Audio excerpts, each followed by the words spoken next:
All right, everybody. I'm pretty excited to be doing this video. So what I am doing is a video on the Starlink internet unboxing of the equipment. So basically I'm just trying to show you what your money gets you. I'm living up here in the middle of nowhere, Montana, and pretty excited to potentially have some internet that actually works. So here we go. So the first thing that we see here are the instructions. They're pretty simple, ginormous as well. Just note up here, it does have an app that you can download. So, you know, if you're not sure if where you're going to be putting your dish is going to be able to have access to the low orbiting satellites that it needs, you'll be able to kind of get an idea of how your area that you're looking at is going to work for you. And so let's dive into the box here and let's see. So the first thing we have is a tripod type base for the dish, and it does have these holes here, so potentially you could put some lag bolts with some washers through there and lock it down a little more secure. Here in Montana it's pretty windy. We're on the towards the eastern side, and so yeah, the more we can secure our equipment, the better.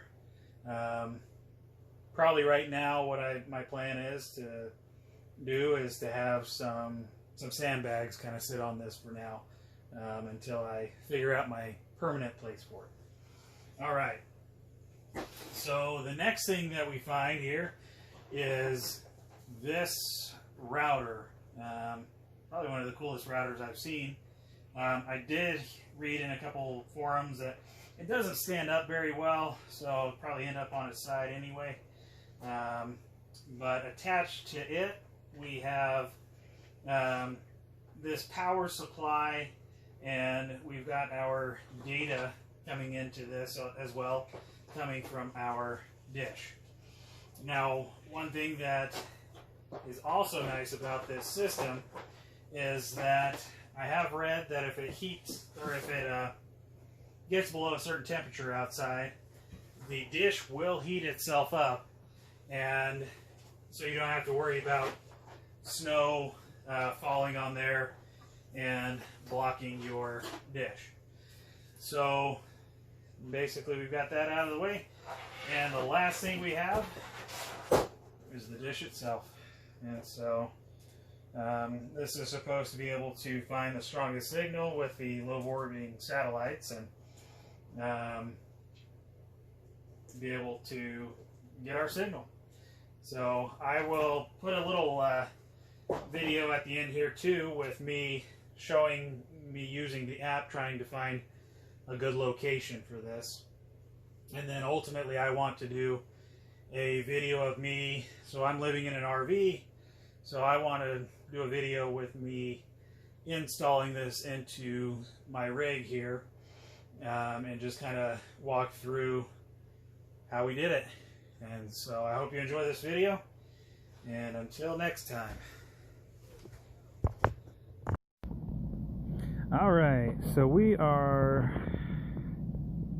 checking out the Starlink app here. We're going to check for obstructions, so hit that check up for obstructions, and now we need to tilt our phone up and check the circle for where, so points towards the north, and looks like we have very minimal obstruction, just a little bit towards the north there, and so we may need to move this forward on our rig. And so now looks like we're still going to hit some obstructions, but it's very minimal, and so we'll see how we do.